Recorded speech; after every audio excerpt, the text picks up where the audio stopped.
assume we are having this function. Now in this function there are some locations where the function is assuming a value 1. Here in these locations the function is assuming a value 1, and there are some locations where the function is assuming a value 0. Okay, now these locations where the function is assuming a value 1, I can represent these locations like this also. For example, here this is 0 0 1. For A it is 0, for B it is 0, for C it is 1. So I can write it as A complement B complement C. You can write it as A B complement C. You can write it as A B C complement, and you can write it as A B and C.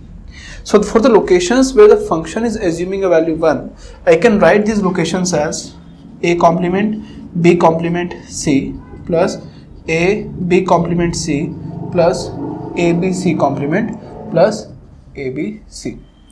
Now in this complete expression, this is a minterm. This is a minterm. This is a minterm. This is a minterm, and this is a minterm. All these locations where the function is assuming a value 1 represents a minterm.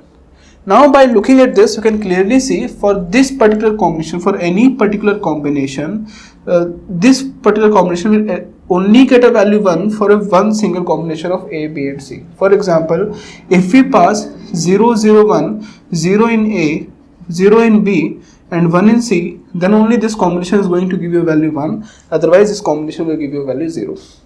In the same way, for this particular combination will give you a value 1 for exactly one possible combination of A, B and C. Now this combination will give you a value 1 for exactly one particular combination of A, B and C. For this combination it will give you a value 1 for exactly one combination of value for A, B and C. So if I write what is a minterm, a minterm is a product term where the variables can be either in complemented or uncomplemented form. So what is a minterm? A minterm is a product term where the variables can be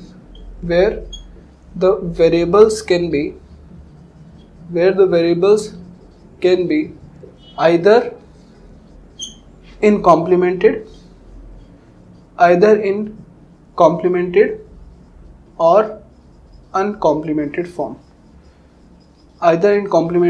uncomplemented form.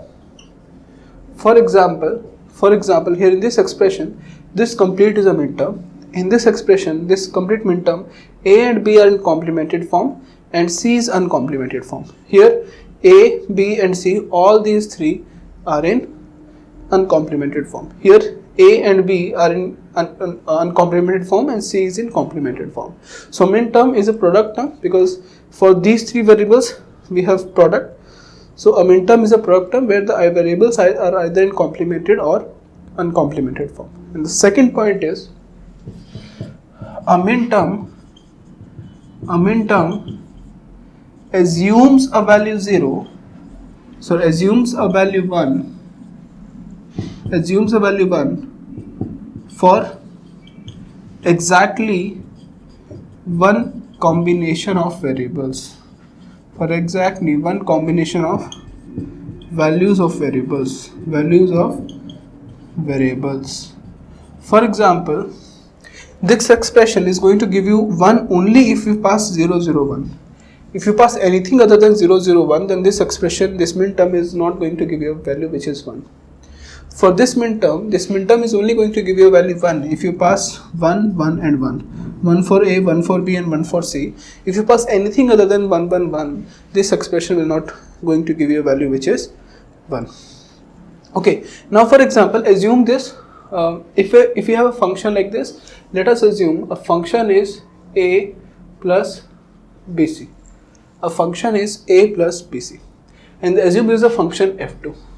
So this function F2 can also be denoted like this. This is F2. Here it is A plus BC. That means this function is going to give you true if either A is true or B and C both are true. So this function F2 can also be represented like this. Either A is true at these locations 1, 1, 1, 1, or B and C both are true, B and C both are true at this location. Otherwise it is going to give you value 0. this function can be represented like this, right? Now this function, so you can write this complete function like this also. You can also write it like this. So this location is noting A complement BC. It is A complement BC.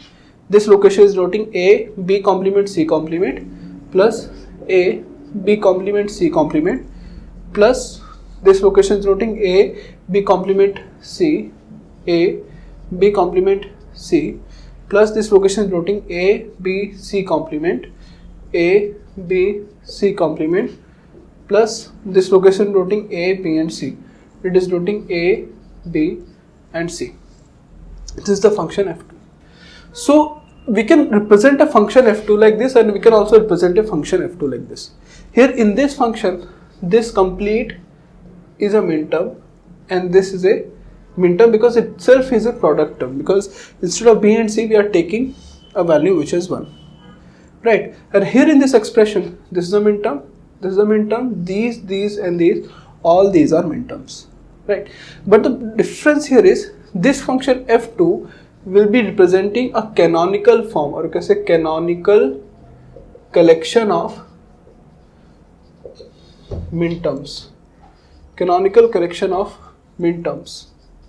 Canonical collection of minterms, and it is also called as canonical sum of products.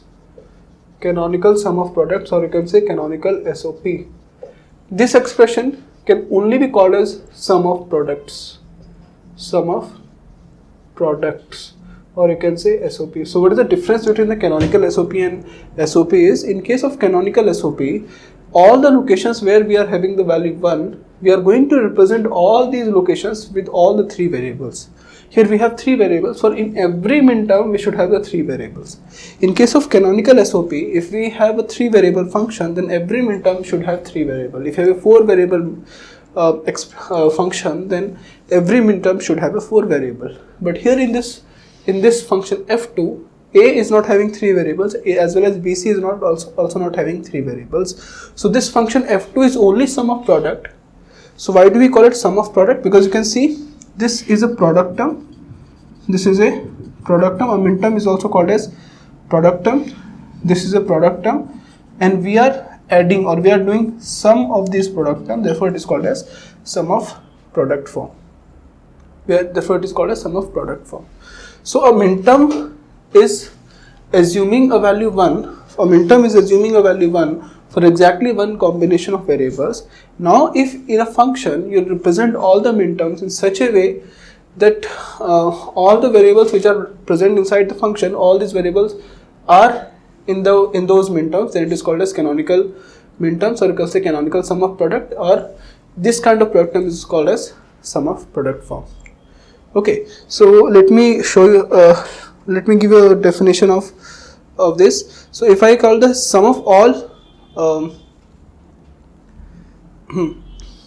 so if I say the sum of all minterms of function f, for which f assumes 1, is called a canonical product of sum or disjunctive normal form. Or you can say, if I say the sum of all minterms of f, for which f assumes a true value. F assumes a true value. True value means we are talking about the value which is 1. For which f assumes a true value is called as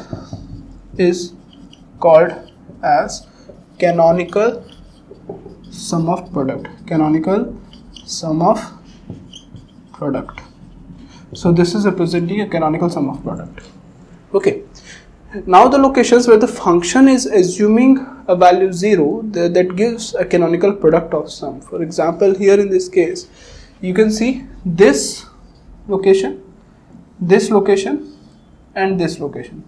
So in all these 3 locations, the function is assuming a value 0. So for the first location can be denoted by A plus B plus C, because whenever we are getting 0, I am writing it as uncomplemented form, and here we are getting A plus B plus C complement, and this is expression is getting a plus b complement plus c. So what is the difference between a minterm? So these are actually called as maxterm. These are called as maxterm or product of sums. How will we write product of sum forms? So these are sum terms, so I can write it like this: a plus b plus c dot a plus b plus c complement dot a plus b complement plus c. So these are the product term. These are the product terms. These are the product terms. So what is the difference between a sum term and a product term? These product term assumes a value 0 for exactly one combination of variables, and these sum terms assumes a value 1 for exactly one combination of variables. Okay, so for example, here if you pass 0 0 0, then only the value of these sum terms will be 0. Right, so here we are in case of minterms we are looking at a value 1, in case of maxterms we are looking at a value 0. So wherever we are getting zeros, we can represent these locations by product terms like this: a plus b plus c, and if we pass anything other than 0 0 0, if we pass anything other than 0 0 0, then these values will be 1. So we are interested in case of product terms, we are interested in case of max terms, we discuss about the value 0. Okay, let me elaborate it again.